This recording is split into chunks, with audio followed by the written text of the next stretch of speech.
Business చేసేవాడు grow అవుతాడు గానీ, బిజినెస్ చేయకుండా జాబ్ చేసేవాడు మాత్రం గ్రో అవ్వడు. రీజన్ ఏంటో చెప్పమంటారా? బిజినెస్ చేసేవాడు ఎలాగో ఆలోచిస్తాడు. నెక్స్ట్ జాబ్ చేసేవాడు ఎలాగో ఆలోచిస్తాడో మీకు నేను చెప్తాను. ఫస్ట్ ఆఫ్ ఆల్ మీరందరూ ఫాలో అవ్వండి. నెక్స్ట్ సబ్స్క్రైబ్ చేయండి.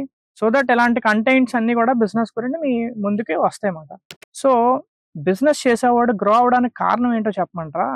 మన ఇంట్లో కోడిని తీసుకుందాం. మనం రోజుకి దానికి ఫుడ్ పెట్టి ప్రేమగా చూస్తూ ఉన్నాం అనుకోండి. అది గుడ్లయ్యి పిల్లల్ని పొదిగించడానికని గుడ్లు పెడతది. సో, ఆ గుడ్లని మనం తిండి పెట్టి పోషిస్తున్నాం కాబట్టి ఆ గుడ్లను మనం పట్టుకున్నా కోడేం అనదు. అదే బయటోళ్ళు ఎవరైనా సడెన్‌గా వచ్చి గుడ్డు పట్టుకుంటే కోడేం చేస్తది? పొడుస్తది. సో, ఒప్పుకోదు. గుడ్లు తీసుకోవడానికి ఇష్టపడదు. సో, ఇదంతా మీకు ఎందుకు చెప్తున్నానంటే, ఈ యజమాని ఏం చేస్తున్నాడు? గుడ్లు తీసుకెళ్ళి బయటన అమ్మేస్తున్నాడు. సో దట్ ఆ విషయం కోడికి తెలియట్లేదు. కోడేం చేస్తుంది? ప్రేమగా నాకు తిండి పెడుతున్నారు కాబట్టి నన్ను ప్రేమగా చూసుకున్నారు. గుడ్లు తీసుకెళ్ళినా ఏం పర్లేదని కామ్‌గా ఊరుకుంటదనమాట. సో, ఇక్కడ మన రియల్ లైఫ్‌లో కూడా యాజ్ ఇట్ ఈస్‌గా జరుగుతుంది. ఒక పెద్ద బిజినెస్ మ్యాగ్నెట్ ఏం చేస్తున్నాడు? చిన్నోళ్ళకి చిన్న చిన్న మేతలాగా వాళ్ళలో ఒక స్టెబుల్ నాలెడ్జ్ ఉంటది. వాళ్ళలో ఒక గ్రోత్ ఉంటది. వాళ్ళ టాలెంట్ ఉంటది.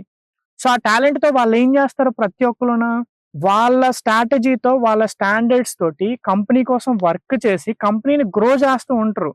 కానీ వాళ్ళెదగరు. కానీ ఒక బిజినెస్ మ్యాగ్నెట్ ఎదుగుతాడు.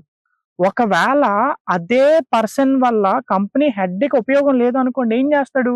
ఉద్యోగం తీసేస్తాడు. అంతేనా? ఇప్పుడు నేనున్నాను ఫర్ ఎగ్జాంపుల్ ఒక కంపెనీలో జాబ్ చేస్తున్నాను.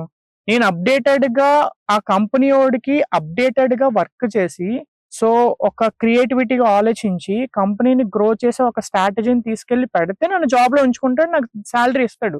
లేకపోతే నన్ను ఉంచుకుంటాడా? ఉంచుకోడు. బయటికి తోసేస్తాడు. సో థట్ మన టాలెంట్‌ని తీసుకెళ్ళి మనం అమ్ముకోకుండా మన టాలెంట్‌ని మనమే మన దగ్గర ఉంచుకొని మనం గ్రో అయితే ఫ్యూచర్‌లో మనం ఎదుగుతాం. లేకపోతే కోడిపిల్ల ఎలాగైతే గుడ్లను తీసుకెళ్ళి అప్పజెప్తుందో మన జీవితం కూడా సర్వనాశనం అయిపోద్దన్నమాట. ఇదంతా ఎందుకు మీకు చెప్తున్నానంటే లైఫ్‌లో మీలో ఒక క్రియేటివిటీ థాట్ ఉంటే మీరు చేయవలసింది ఒక చిన్న విషయం. అదేంటనంటే తెగించడం.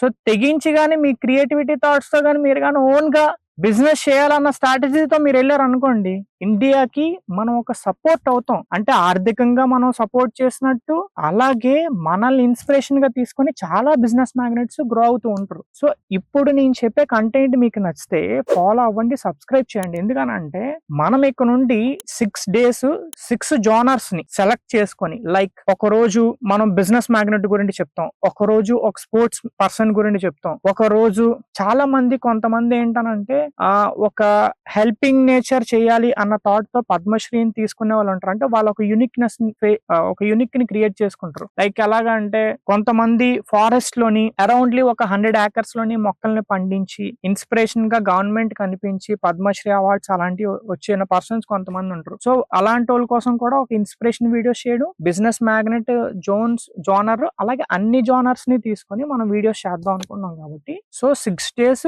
6 టైప్ ఆఫ్ వీడియోస్ మీకు అందరికీ వస్తాయి మీ ముందుకి. సో, ఎట్టి పరిస్థితుల్లో మీరు మాత్రం ఈసారి మిస్ అవ్వకుండా సబ్స్క్రైబ్ చేయండి, ఫాలో అవ్వండి. అలాగే మీ ఒపీనియన్ ని మాకు కామెంట్ ద్వారా చెప్తే దానికి ఫర్దర్ గా ఇంకా అప్డేటెడ్ గా ఆలోచించడానికి ట్రై చేస్తాం డెఫినెట్ గా. సో, ఇంతవరకు ఈ వీడియో వాచ్ చేసినందుకు చాలా చాలా థ్యాంక్ యూ సో మచ్.